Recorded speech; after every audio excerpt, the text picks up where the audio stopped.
Hola, buenas tardes. Estamos en esta sección de entrevistas y hoy tenemos de invitado a un profesor del Instituto Rusadir, que me imagino que los que son de Melilla le conocerán porque tendrán a sus hijos ahí o le habrán visto. Pero además, los lectores del Faro sí le conocen. Quizás no le ponían cara, pero sí le conocen. Es Antonio Molina, que durante el año finales de 2015, durante todo 2016, pues estuvo escribiendo artículos de opinión los domingos y se llamaba Desde mi rincón.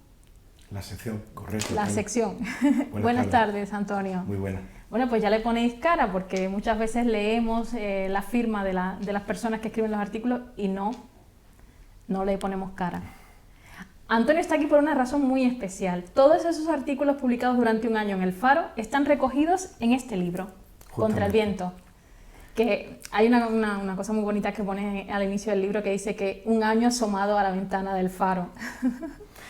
Quería, entre otras cosas, que el libro contara con esta portada. No sabía desde qué ángulo enfocar el Faro. Se lo encargué a un amigo que hiciera la foto, que hiciera el montaje, que lo preparara todo. Y ha salido también que a veces casi pienso que lo mejor del libro es la portada, pero siendo el escritor creo que no debería... La portada es muy bonita, pero los artículos también tienen... Yo creo que el que los ha leído en El Faro tiene la oportunidad, si se hace con un ejemplar, que ahora hoy por hoy es muy difícil, si se hace con un ejemplar del libro, tiene la posibilidad de releer esos artículos que estuvieron escritos en un periodo muy convulso para nuestro país. Y lo que hizo Antonio fue acercar la filosofía a ese periodo de convulsión. Sí, bueno, yo intentaba escribir al comienzo sobre actualidad. Luego me pasé al bando de la escritura sobre lo que me interesaba y al final me di cuenta, bueno, pues que no tiene por qué ser incompatible ni está desligado, ¿no? Lo que le interesa a uno de lo que pasa. Se pueden buscar incluso referencias autobiográficas e insertarlas en los artículos. Pero bueno, como decía algún filósofo español ya fallecido, desgraciadamente, existe la filosofía pura y la impura, y a mí no se me da bien, creo que no estoy capacitado para dedicarme a la filosofía pura, a la autorreferencial, tampoco le veo utilidad, pero lo primero es que creo que no sé. Y la filosofía impura es la aplicada a lo que pasa, a lo que sucede, a lo artístico, a lo político, a lo social, y yo creo que esa es la interesante. Como directora del Faro, nosotros estamos muy, muy, muy orgullosos de haber tenido a Antonio con nosotros como columnista, porque justo empezó, bueno, Antonio es miembro, es algo que también hay que decir, además de matemático, que me ha sorprendido a mí también saberlo, porque pensaba que era un hombre muy, muy, muy de letras.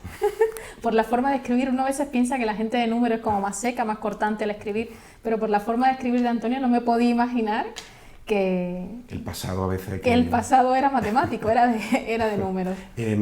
Sobre lo del pasado de números, es algo que escribo en el epílogo, lo dejo reflejado porque a veces lo autobiográfico como que sale solo, ¿no? Hay quien dice que la escritura necesariamente lo es autobiográfica, y yo creo que en cierto modo sí. Cuando acabé los estudios secundarios y había que empezar la carrera, mi hermano ya había empezado la licenciatura de física en la UNED, aquí al lado, y yo a mi padre le propuse que quería estudiar filosofía porque a mí me gustaba, se me daba bien. Realmente era un estudiante bueno y se me daba bien casi todo, pero yo quería filosofía, me interesaba mucho. Y mi padre, se lo agradezco, en aquel momento no, pero ahora sí, me dijo que no, que me metiera en algo serio y en algo como hermano. Y entonces yo, hojeando sus libros de álgebra, de análisis, pues no me parecían inalcanzables y dije, bueno, pues matemáticas mismo. Y hasta hoy. ¿Y de la matemática cómo saltaste a la filosofía? Pues cuando probé las oposiciones, yo estaba loco por aprobar para dedicarme a la filosofía, a empezar la carrera. Mi idea al comienzo era dar clases de filosofía, pero después descubrí que que prefería guardármelo para mí y ocuparme en paralelo de eso. Bueno, lo que iba a decir que se me había ido de la cabeza es que Antonio Molina también es miembro del Fórum Filosófico de Melilla, y justo cuando se cumplía se celebraba el Día de la Filosofía, fue cuando contactamos y le invité a que escribiera en El Faro. aceptó y para mi sorpresa yo pensaba que iba a ser un tostón y que iba a ser un atrevimiento, ¿no? Colocar un artículo de opinión de filosofía un domingo, que es el día que más tirada tenemos, que es el día que más se venden periódicos, porque la gente que se queda en Melilla suele comprar el periódico para sentarse a leer con calma, la gente tiene tiempo para leer. Y yo dije, madre mía, vamos a ver cómo sale esto. Era maravilloso montar aquellos artículos. Para mí el riesgo era el reto era escribir de una manera que no fuera muy sintética, porque, y ahí sí se nota los estudios de matemáticas anteriores, que me resulta más fácil entender lo que está muy resumido y expresarme de esa forma. Entonces el reto era, claro, cuando me propusiste lo de una página, dije, una página, que ponga muchas fotos porque no va a llegar. Al final te acostumbras y en los últimos artículos tenías que frenarme porque ya se me iba de las dos, ¿no? Y bueno, pero evoluciona uno. Yo estoy convencida de que terminarás escribiendo literatura, si es que no has empezado ya. Todavía sigo después de le prometí a mi mujer que iba a dejar de leer y de escribir mucho tiempo y lo cumplí un mes. Descansé en diciembre después de acabar la colaboración, de noviembre a noviembre, y en enero pasado empecé a leer sobre un tema que se fue ampliando, se fue ramificando todo y no sé cómo voy a acabar, pero bueno, estoy metido en otra cosilla que bueno. Entonces es verdad eso que dicen los escritores, que cuando empiezan a escribir no tienen para cuándo parar, que no pueden dejar de escribir. Sí, yo hasta ahora pensaba que eso estaba por ahí escondido, muy, no sé, aletargado, ¿no? Pero bueno, al parecer, después de tu oferta y después de ese año que pensaba que me había agotado completamente, no, parece que ha despertado eso y no... Bueno, pues mira, un descubrimiento que tenemos, un escritor más que ponemos aquí al servicio de los melillenses. Vamos a hablar un poquito del libro. ¿El libro qué editorial lo ha publicado? La editorial Jeep. ¿Y cómo contactaste con ellos? Cuéntanos. Pues en Melilla conocía ya varios compañeros del instituto y de otros centros que habían publicado cositas, a lo mejor manuales de alguna asignatura o recopilación de poemas o estudios multiculturales, y era la editorial que yo conocía de Melilla. No sé si hay otra, pero para mí es como en fin, no tenía duda. Pensé en alguna otra de fuera, de la península, de Málaga, por tirar de la tierra, pero pensé que iba a ser más cómodo si la persona responsable estaba aquí, todo más directo. Así que le pedí el teléfono a un compañero del instituto, que es el cuñado, al final, y ya fue todo fácil, no hubo ningún problema. Bueno, ya sé que la portada con ese faro de Melilla la Vieja, precioso, que es un simbolismo de nuestro faro donde se asomaba correcto. cada domingo Antonio a escribir sus artículos. Era como una combinación, para los que no conozcan la sección, era una combinación, era una filosofía práctica, era la filosofía llevada a la vida real. Yo recuerdo aquel artículo, fíjate, estoy hablando de memoria porque te prometo que no lo he releído. En un artículo de política además que nos mandábamos mensajes y le dije, Antonio, es que estaba convencida que después de ese artículo, valorando la situación política que tenía España, digo, difícilmente puede escribir un artículo mejor que este. Y era todos los fines de semana superándose, era una cosa increíble. Ese fue creo que el de Leones y Zorra. Sí. Fue en verano, sí, que tenían más tiempo, supongo que al tener... Sí, es que fue brillante, fue una cosa tremenda, de verdad. Gracias. Fue muy bueno, pero además tocaba todo tipo de temas, o sea, desde temas de educación, temas de terrorismo, o sea, todo está, y además con la filosofía aplicada y muy bien, la verdad. Sí, hay quien dice que la frase de Descartes de pienso, luego existo, los filósofos puede ser que tendamos a convertirla en cito, luego existo, ¿no? En citar. Claro, entonces es difícil encontrar el límite, no pasar de la raya de una cita que pueda enriquecer o que pueda ilustrar, a dejarte llevar y a citar y a no cortar eso o a no enriquecer eso.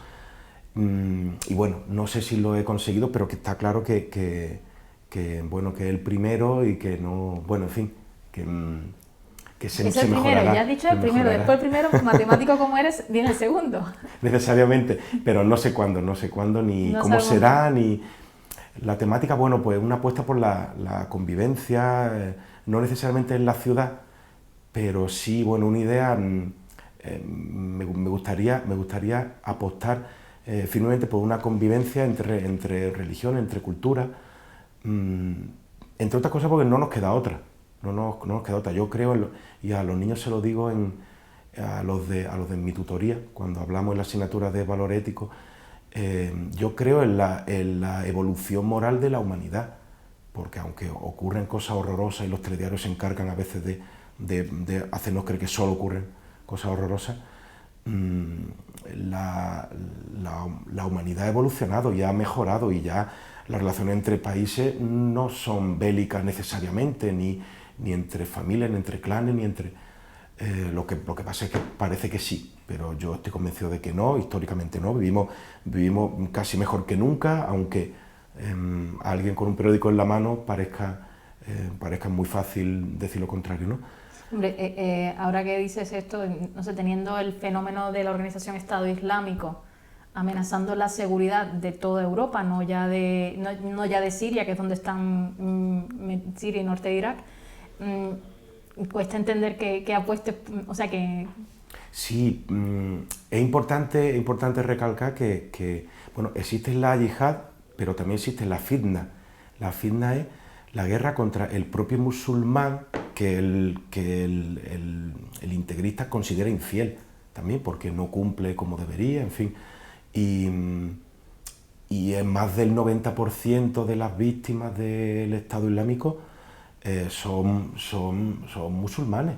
Entonces no es una guerra, no es una confrontación entre Islam y Occidente, es entre un grupo absolutamente descerebrado de personas contra el resto. Estaba pensando hoy que tal y como está la política española ahora, sería interesante leer lo que piensa Antonio Molina sobre lo que estamos viendo sería ahora. Agotador, Esa competición voraz por la Secretaría General del PSOE, esas dudas razonables que hay en torno a la independencia judicial.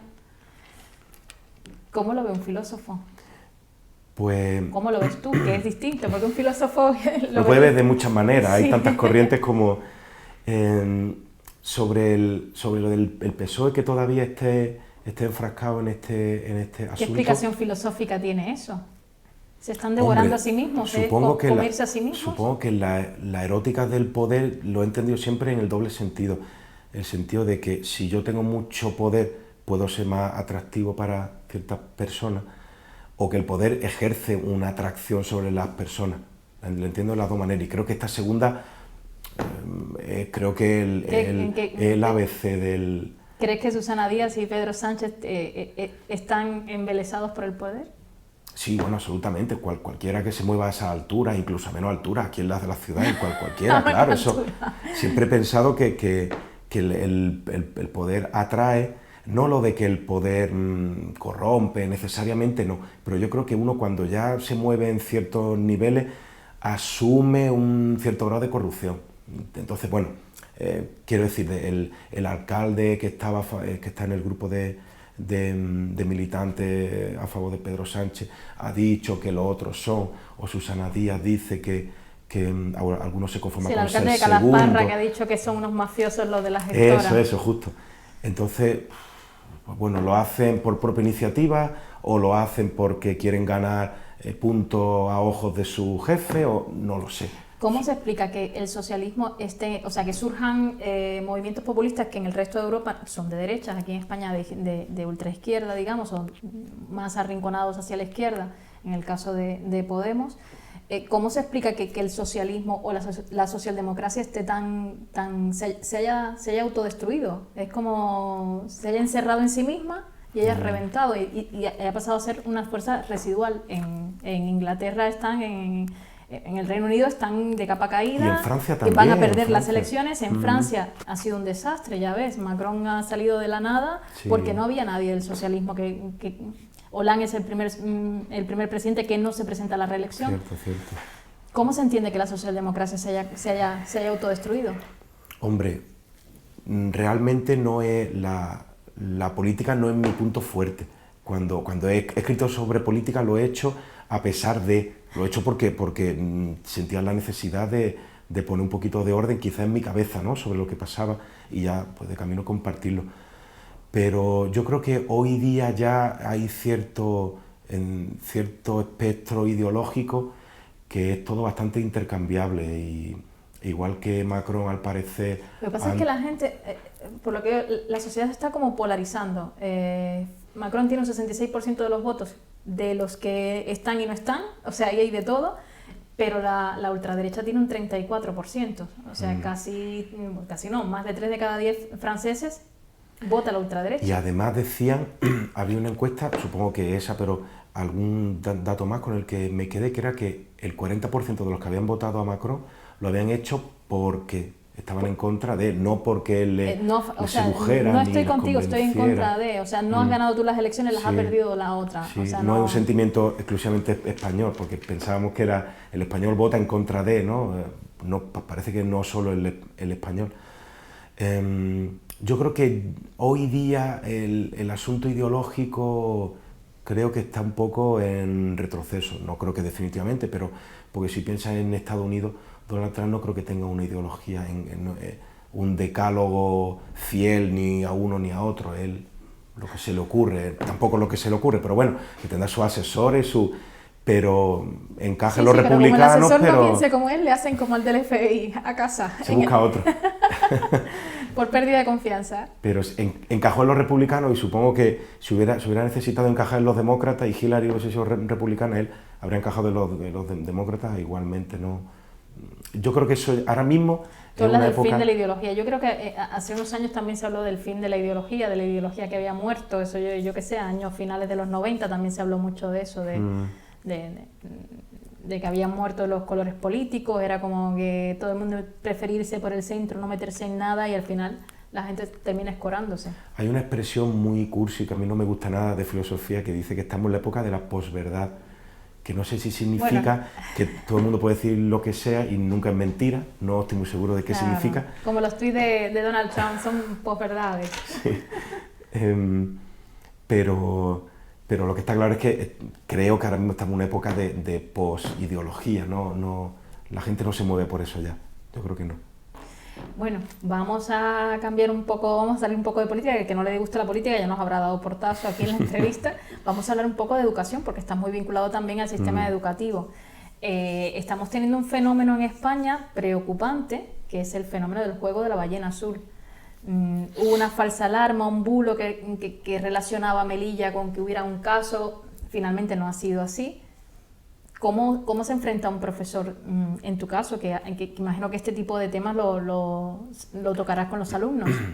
En concreto el de estimar la propia vida lo suficiente como para no quitártela, todavía no lo he tocado porque esto de la ballena azul es bastante reciente y siempre este tipo de cosas duda uno de si hablar de ello al introducirlo va a incitar o va a alentar un poquito comportamientos o inquietudes que están ahora mismo apagadas o que ni siquiera existen. Generalmente con los adolescentes, creo que de la ciudad y de España como poco, una de las ideas que hay que recalcar es, aunque parece que está muy trillada y que por mucho que se diga no es cierto, es la idea de la igualdad. Igualdad en cuanto a hombre y mujer, en cuanto a relación, en cuanto a respeto, en cuanto a casi que a autoconcepto de la persona. A mí no me tiene por qué controlar a nadie que esté en un plano de igualdad conmigo. Este juego es como un juego de rol en el que el punto final, digamos, el fin de la trayectoria es el suicidio. Porque alguien te empuja a que llegues hasta allí. ¿Para probar qué? ¿Para probar qué? Claro. ¿Que puedes morir? Sí, bueno, eso no hace falta. Yo creo que eso llegaremos todos sin ponerle mucho interés, ¿no? O casi sin quererlo. Seguramente sin quererlo, la mayoría. Es verdad que esto de la ballena azul parece como sacado de una película, ¿no? No se sabe si los orígenes son rusos, quizá, de alguna... Sí, empezó en Rusia. No sé si es un joven o es un adulto, porque esto... Supongo que ese tipo de cosas por internet es más difícil de averiguar, pero está claro que intentando aplicar un poquito de filosofía y pensándolo el otro día, se me vino a la cabeza los dos imperativos éticos de Kant, los imperativos kantianos. El primero de ellos dice algo así como actúa de forma o actúa conforme a una ley o una máxima que quieras que se convierta en máxima universal. Ese imperativo no es necesariamente bueno, porque si yo soy una persona que pienso que los de piel azul merecen morir, por ejemplo, o ser esclavos, pues esa máxima yo estoy convencidísimo de la corrección y de que es adecuada esa máxima, y pretendo que todo el mundo se comporte conforme a esa máxima. Entonces Kant la complementó con, es decir, es inaceptable, claro, pero la complementó con otra que es mucho más, en fin, mucho más adecuada y de una validez indiscutible, que es actúa de forma que no conciba a la persona solo como un fin, no como un medio, sino como un fin. En cuanto utilizas tú una persona como un medio, sabes que lo estás haciendo mal. Utilizar a alguien para ascender, utilizar a alguien para me aprovecho de ella para... Entonces, realmente esto de la ballena azul, el que lo envía o el que somete a otro, está utilizando a otra persona. ¿Para qué? Pues para probar que soy capaz de manejar, soy capaz de... ya desde ese punto de vista es algo inaceptable. Y el adolescente, desgraciadamente, hoy día, le leí el otro día al juez Emilio Calatayud, mi mujer lo sigue y de vez en cuando me cuenta cosas. Y el otro día, a colación de esto, dejó escrito, no sé si un tuit o en su blog, algo así como que antes estábamos muy tranquilos cuando el niño estaba en casa porque sabías que no estaba haciendo nada malo o no iba a pasarle nada. Antes me refiero a hace 20 años. Y ahora quizá en casa es donde haya más peligro. Si están metidos en internet y no están en casa. Claro, y no escondidos en el cuarto, a lo mejor en el salón, ¿no? Con el móvil en la mano. Yo pensaba sobre estas cosas, pensaba en hasta qué punto el adolescente carece de planes o carece de ilusiones o carece de un proyecto, y yo creo que eso es fundamentalmente porque no se comunica con los adultos. Un adolescente está rodeado de adultos, generalmente los padres, no se suele vivir a lo mejor con los tíos o con... Entonces, entre padres y profesores, que somos los que más horas pasamos con ellos, pues realmente a lo mejor nunca encontramos el momento de hablarles de este tipo de cosas, porque nosotros le hablamos de la asignatura, el temario, el currículum, que es lo que nos exige la ley. Hay asignaturas que sí nos dejan la tutoría o los valores éticos, sí dan un poquito de margen, ¿no? Pero con los padres, por supuesto que desgraciadamente está la cosa descartada, el que se pueda profundizar este tipo de asuntos, aunque sea, oye, que te valores tú, y que no te tiene que manejar nadie, y que menos que te respete a ti, a tu vida, a tu integridad. No me enrollo más, digo solo que me acuerdo de un anuncio de la FA, de la Fundación de Ayuda a la Drogadicción, contra la Drogadicción, que hablaba del estímulo para que el joven no se enganchara, era que llenara su vida de proyectos, de planes, que tuviera un plan, tuviera un proyecto. Y es fundamental. Yo a los niños siempre... en eso habías dicho que tiene mucha responsabilidad los padres, o sea, los padres, los profesores. Lo tenemos, claro. Pero también estamos viviendo una época difícil en que la juventud se ve, no aquí en Melilla, que es una ciudad pequeña, muy limitada en la península, vas a la península y ya pasó la época en que nuestros jóvenes se iban, ahora no se van, ahora se quedan de brazos cruzados en un mercado laboral precario hasta la saciedad. Sí. Sí. Sin proyecto, jóvenes muy formados que tienen que borrar del currículum toda la formación que tienen para poder aspirar a un puesto de conserje. O sea, estamos en un punto difícil en el que todos cuando somos jóvenes pensamos que nos ha tocado lo peor. Sí. Y que nos habría gustado vivir, a mí por lo menos en los años 20. O sea, con otros padres también. Eso hemos pensado todos.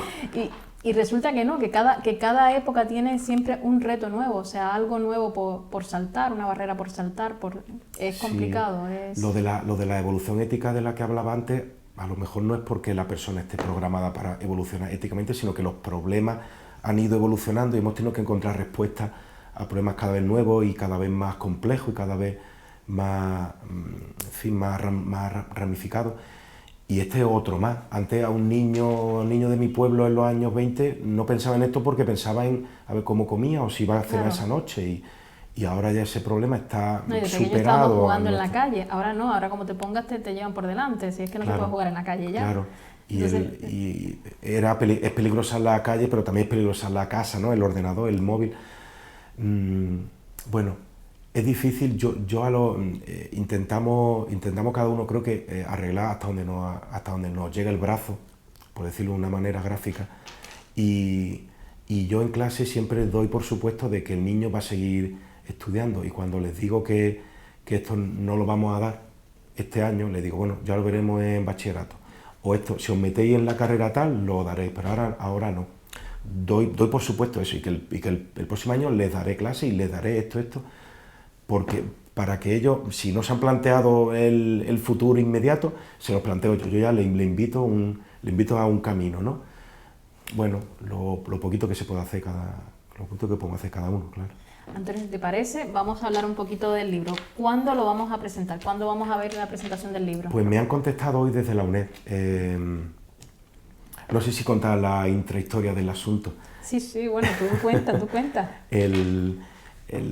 Hace un par de semanas llegó a Melilla y empecé a venderlo sobre todo por el instituto, que tengo ahí cercanía de profesores que pueden estar más o menos interesados, ya habían leído la mayoría, algún artículo puntual los domingos, y entonces bueno, pues ha sido más fácil de vender en los centros. Lo llevé a las librerías de aquí del centro de la ciudad y me di cuenta de que me había quedado sin nada. Tengo uno en la taquilla del instituto para el secretario que está esperándome.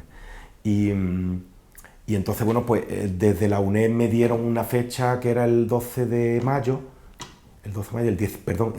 de mayo, pero me encontré con que no tenía ejemplares y hablé con Luis Fe de la editorial y me dijo que imposible que llegaran en tan poco tiempo. Así que fui y les pedí que por favor si podíamos posponer la fecha de la presentación, porque me había quedado sin libro y la presentación aprovecha uno y vende unos poquitos más. Exacto. Entonces me han respondido hoy y la fecha de presentación es el 12 de junio. El 12 de junio. Lunes 12 de junio a las 7. No, intentaremos ser puntuales, pero bueno, el centro siempre condiciona un poco, esperaremos un poquito a la gente y después tendremos un picoteo abajo en la cafetería ya por... Bueno, pues ya sabéis, el libro Contra el viento de Antonio Molina, es profesor del Instituto Rusadir, fue columnista del Faro durante un año y todos esos artículos publicados en nuestro periódico están aquí en este libro. Ya sabéis, el 12 de junio a las 7 de la tarde en la UNED se presenta el libro. Allí estaremos.